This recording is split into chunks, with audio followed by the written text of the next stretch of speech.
ডলফিনটা তো জঙ্গলের মতন, হে ডাকটা জঙ্গলের মতন।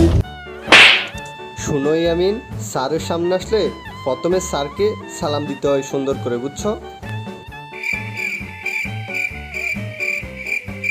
আচ্ছা। বুঝছো যেহেতু, তাহলে এখন সালাম দাও না কেন? সালাম দাও এখন। আসসালামু আলাইকুম। এইটা কি দিলা ইয়ামিন? কেন হয় নাই? হ্যাঁ হয়েছে, কিন্তু তোমাকে না একদিন বলছি কাউকে সালাম দিলে বড় করে সুন্দর করে সালাম দিবা, বুঝছো? আচ্ছা, এখন আমাকে বড় করে সুন্দর করে একটা সালাম দাও। আসসালামু আলাইকুম ওয়া রাহমাতুল্লাহি ওয়া বারাকাতুহু। ওয়ালাইকুম আসসালাম ওয়া রাহমাতুল্লাহি ওয়া বারাকাতু। ইয়ামিন, কালকে তোমাকে একটা বাড়ির কাজ দিছিলাম, বাঘবাকুম পায়রা চড়াটা মুখস্থ করে আসতে। মুখস্থ করছো তুমি? হ্যাঁ হ্যাঁ। আচ্ছা, তাহলে এবার লক্ষ্মী বাচ্চার মতো আমাকে কবিতাটা শোনাও। বাঘ বাকুম পায়রা, পায়রা একটা বয়রা। এই, এটা আবার কি বলতেছো? পায়রা একটা বয়রা, পায়রা যে বয়রা এটা তোমার বলছে কে? আমার সাম্বা বলছে। কিন্তু এই সাম্বাটা আবার কি? দূর জানি না।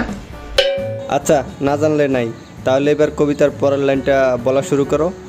কথা কানে যাই না, বউ আসবে কালকে, চলবে জাদুর পালকি। ও বুঝি তুই খাস কি? খিচুড়ি আমি খাই না, পিঠা যদি পাই আমি ধরে গাবল বহুত খাই। এটা কি বললা? তোমাকে কি আমি এটা পড়াইছি? না, তাহলে তুমি এটা বলছো কেন? কিন্তু তোমার তার থেকে এটা বেশি সুন্দর।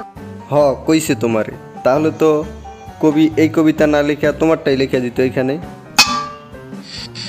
পানির নিচে ডলফিনটা তো জঙ্গলের মতন, হে ডাকটা জঙ্গলের মতন।